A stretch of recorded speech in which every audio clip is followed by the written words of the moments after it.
l'Église de tous les temps. Je vous invite à écouter la lecture de 2 versets du livre des Actes des Apôtres, au chapitre 2, donc très tôt, après l'événement de la Pentecôte, les versets 41 et 42. Ceux qui reçurent de bon cœur la parole par la bouche de Pierre, furent baptisés. En ce jour-là, le nombre des disciples s'augmenta d'environ 3000 âmes. Ils persévéraient dans l'enseignement des apôtres, dans la communion fraternelle, dans la fraction du pain et dans les prières. Si j'avais voulu être original à tout prix, j'aurais choisi un autre passage. Mais ce n'était pas mon but.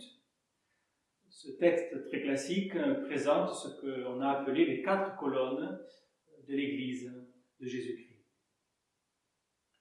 Tout d'abord, je retiens ces 2 mots, « ils persévéraient ». Les disciples, ceux qui ont été baptisés, ceux qui ont cru, persévérer. Le cadre, il faut toujours le rappeler, est celui de l'alliance de Dieu avec son peuple. Le long discours de Pierre, qui se situe juste avant, c'est-à-dire le jour de la Pentecôte, le dit très clairement. Le Dieu qui agit aujourd'hui d'une manière si étonnante, c'est celui qui a fait les promesses anciennes à vos pères. Et ce que vous observez aujourd'hui est l'accomplissement des promesses. Ainsi, ce qui se passe est absolument actuel, vivant, pertinent, mais en même temps, tout cela a commencé il y a très longtemps. Cela nous parle de ce qu'on peut appeler l'universalité de l'Église dans tous les temps et dans tous les lieux. D'autres avant nous, d'autres ailleurs qu'ici, ont vécu et vivent encore cette même foi et cette même espérance, avec les mêmes racines et le même horizon.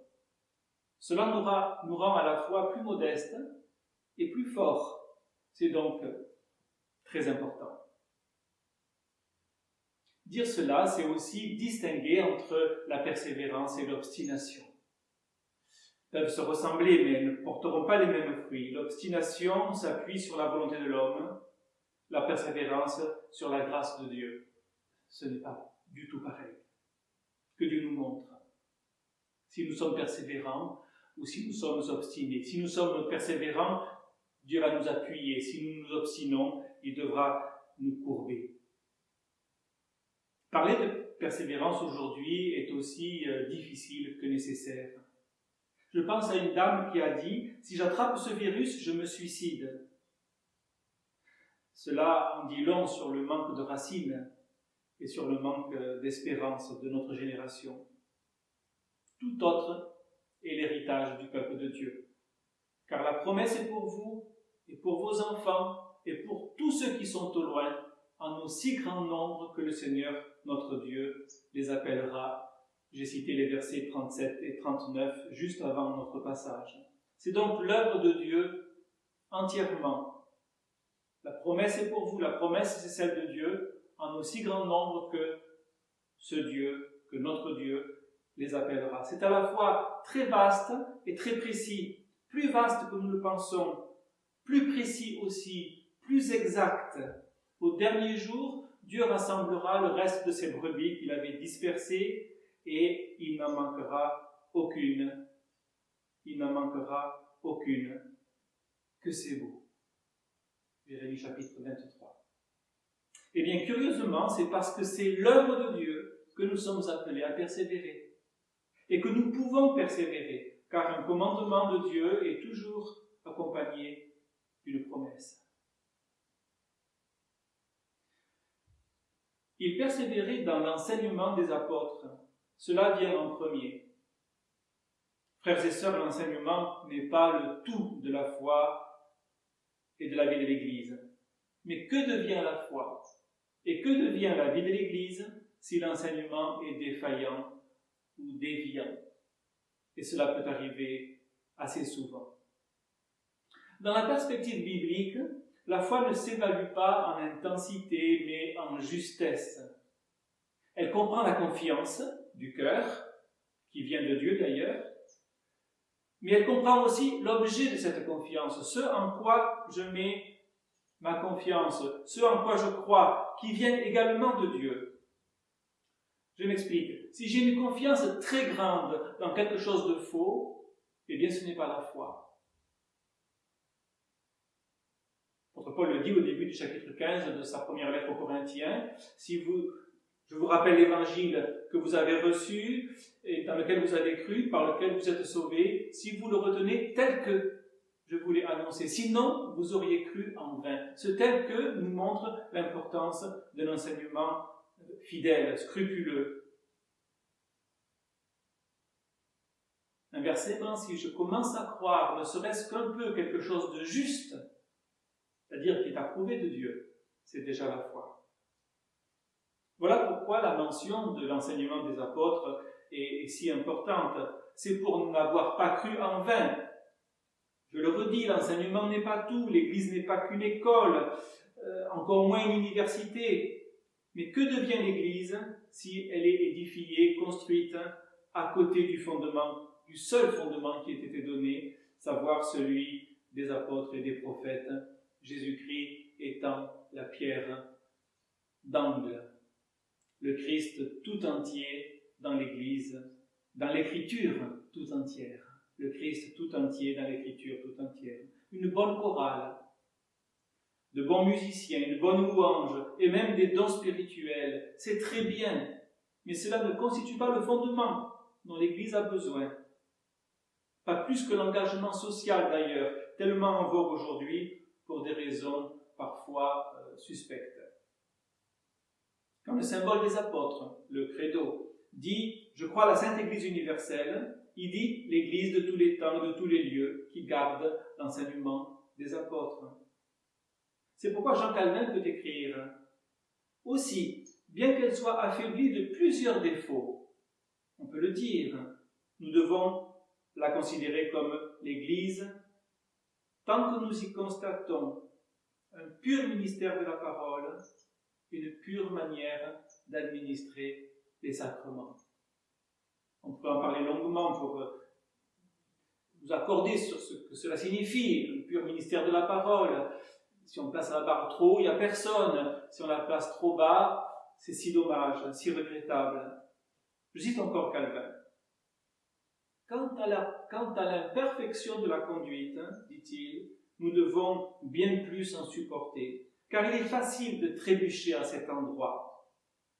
Puisque, bien qu'elle soit sainte, le Seigneur prononce que son Église sera sujette à misère jusqu'au jour du jugement. C'est en vain que certains la cherchent pure et nette. Quant à l'enseignement, Calvin est plus sévère, tout en introduisant des nuances. Je le cite. « Il est donc vrai, bien que nous soyons appelés à nous accorder en tout, et puisque nous sommes tous sujets à une part d'ignorance, qu'il faudra pardonner et accepter la communion de l'Église, tant que les imperfections toucheront des points qui ne sont pas nécessaires à notre salut ou qui ne mettent pas en danger la transmission de la foi. Il y a des points qui sont discutés entre les églises, dit Calvin, et néanmoins ne rompent pas leur unité. Mais il y en a d'autres dont la connaissance est tellement nécessaire que nul ne doit en douter. Il y a donc deux manières de s'égarer en enseignant quelque chose d'erroné ou en mettant au même niveau un enseignement sur un point essentiel et un enseignement sur un point secondaire. C'est également une hérésie. Calvin, encore lui, le dit superbement, toutes les doctrines sont importantes, mais toutes ne sont pas aussi importantes. Combien nous avons besoin d'intelligence spirituelle. Ce qui fait la force d'une vérité, ce n'est pas la force avec laquelle je la dis, c'est que c'est la vérité. Peut-on mentionner quelques points sur lesquels nous devrions être extrêmement vigilants en matière d'enseignement, de doctrine? J'en mentionne 3 pour être bref et concis. La naissance miraculeuse de Jésus, la naissance miraculeuse de Jésus, c'est-à-dire son incarnation.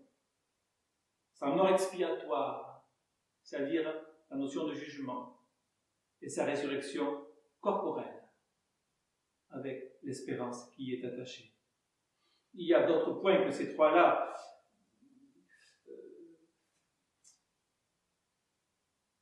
Et nous pouvons, si ces trois points-là ne sont pas énoncés clairement, nous pouvons douter qu'il y a encore l'Église de Jésus-Christ. Or, cela arrive assez souvent.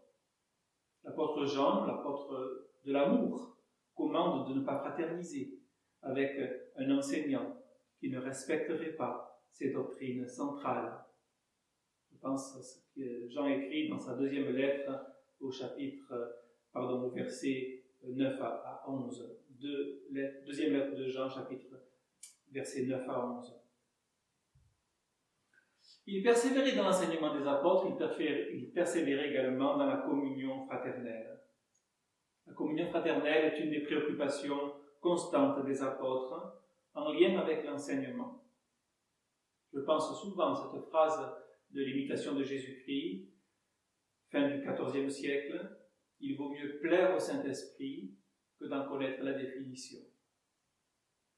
Autre manière de dire que l'enseignement n'est pas le tout de l'Église.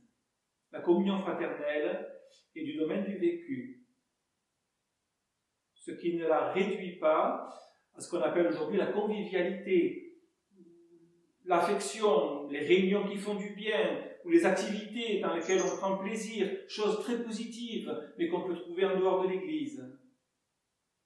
La communion fraternelle entre les frères et sœurs en Christ a quelque chose à voir avec la communion qui existe entre le Père et le Fils. C'est Jésus qui le dit dans l'évangile de Jean. On le retrouve dans l'évangile de Jean, chapitre 17, les versets 22 et 23. « Qu'ils soient un, comme nous sommes un, toi, Père, et moi, dit Jésus. » Cette communion-là n'existe pas en dehors de l'Église de Jésus-Christ, tout simplement. Elle peut être singée et imitée, évidemment, mais ce ne sera pas cela. Elle n'est ni institutionnelle, ni sentimentale, ni intellectuelle. Elle est spirituelle, ce qui ne signifie pas qu'elle n'est pas réelle. À ceci, tous connaîtront que vous êtes mes disciples. Et donc la communion fraternelle est tout simplement une autre forme de proclamation de l'Évangile, une démonstration pour ceux du dedans comme pour ceux du dehors que Jésus est réellement vivant et que l'Évangile est vrai. Même sans parole, vis de telle sorte qu'on t'interroge, dit Saint Jean de Sales. Voilà. Et si on nous interroge, nous pourrons dire c'est à cause de Jésus-Christ. Que c'est grâce à Jésus-Christ. Je voudrais évoquer deux dérives qui nous guettent aujourd'hui, spécialement, pas seulement aujourd'hui. Pour le piétisme, la prière, la louange, l'étude de la Bible sont censés assumer la totalité de la vocation chrétienne et répondre à tous les besoins. Mais ce n'est pas le cas. Pendant que nous chantons des cantiques, pendant que nous étudions la Bible, il y a des frères et des sœurs qui attendent une visite ou un secours dans leur maison. On les a oubliés parce qu'ils ne viennent plus aux réunions. Ils ont été blessés un jour ou ils sont trop âgés. N'oublions pas l'assistance destinée aux saints, pour reprendre cette expression de l'apôtre Paul, si importante, qui est vraiment une manière directe, concrète de dire notre amour pour Dieu. Le diaconat au sein de l'Église, la diaconie de toute l'Église ont besoin d'être restaurés partout où ils ont été négligés, et ils ont été souvent négligés. L'autre dérive est celle de l'humanisme, que j'associe à l'activisme. L'Église catholique romaine, avec sa doctrine sociale de l'Église, les églises libérales, avec leur idée de fraternité universelle, et même bien des églises évangéliques soucieuses d'être bien perçues, tendent à appliquer à l'ensemble des hommes ce que la parole de Dieu commande pour l'Église, en tant que corps de Christ. Cela fait de l'Évangile une sorte d'idéal, une utopie, ce qui n'est pas. C'est généreux, mais cela ôte à l'Église et à l'Évangile la crédibilité dont ils auraient besoin. L'Évangile devient juste un beau discours avec lequel, évidemment, tout le monde est d'accord. communion fraternelle est nourrie par une double conviction, une double révélation, pourrais-je dire. Si un membre souffre, tous souffrent, même si personne ne le sait, et ce que l'on fait à un frère ou à une sœur en Christ, en bien ou en mal, c'est à Christ qu'on le fait. Je veux terminer dans le prolongement de ce que je viens de dire exactement, en mentionnant la fraction du pain et les prières. La fraction du pain désigne très certainement ce que nous appelons le repas du Seigneur. Peu importe la forme. Cela non plus ne peut pas être détaché de l'enseignement des apôtres. Dans l'Écriture, ce repas est en lien direct avec un enseignement. J'ai reçu du Seigneur ce que je vous ai enseigné, écrit l'apôtre Paul en parlant, en présentant la scène. 1 Corinthiens chapitre 11. Ce repas exige une claire compréhension des 3 points énoncés tout à l'heure. La naissance virginale de Jésus, c'est-à-dire son incarnation, sinon il n'y a pas de sang. Sa mort expiatoire, avec l'idée d'un jugement que nous méritons mais qui est porté par un autre, et sa résurrection corporelle, avec la dimension de l'espérance. Vous annoncez la mort du Seigneur jusqu'à ce qu'il vienne. Et donc ceux et celles qui prennent le pain et le vin doivent être conscients de cela, avec les conséquences qui en découlent. Ce repas est aussi une proclamation de l'Évangile. Loin du piétisme et loin de l'humanisme utopique, le repas du Seigneur est au cœur de la tâche pastorale et de la tâche diaconale dans l'Église. Instruction, voilà ce que ça signifie, voilà pourquoi nous le faisons. Encouragement, pour ceux qui sont dans la crainte, ceux qui sont découragés, ceux qui sont assaillis par le doute. Avertissement, pour ceux qui sont trop légers. Et enfin, rappel des implications concrètes de cette double union avec le Christ et avec les frères et les sœurs dans la foi. Quand on a partagé le pain et le vin, on se doit beaucoup les uns aux autres en termes de soutien, d'hospitalité, notamment vis-à-vis de ceux qui sont les plus vulnérables, évidemment en fonction des dons que Dieu a répartis entre les uns et les autres. Nous n'avons pas tous le même appel. Ici, je voudrais évoquer les maisons. L'Église ne comprend pas que ceux et celles qui peuvent venir au culte le dimanche matin. Beaucoup restent chez eux, nous le savons, pour diverses raisons. Ils font quand même partie de l'Église. On l'oublie trop souvent. On peut attendre qu'ils viennent. On peut aussi aller les voir chez eux. Paul écrit qu'il a exercé son ministère publiquement et dans les maisons. Acte 20, 20. La maison est un lieu capital pour le ministère et pour la vie chrétienne, pour la communion, pour la transmission. N'opposons pas les maisons et les lieux de rassemblement. Nous avons besoin des deux. Je pense notamment, bien sûr, à ceux qui ne peuvent plus se déplacer à cause de l'âge ou de la maladie. Apportons-leur le repas du Seigneur avec l'instruction, avec l'encouragement et, s'il le faut, avec les avertissements nécessaires. Il en est exactement de même pour les prières. Ça commence à la maison. Quand tu pries, entre dans ta chambre, dit Jésus. Après, tu peux prier avec les autres. Sinon, il y a un risque d'hypocrisie. Beaucoup de problèmes dans les églises ont leur source dans les maisons. Si la maison est bénie, l'église sera bénie. La promesse est pour vous et pour vos enfants. Ça commence donc à la maison.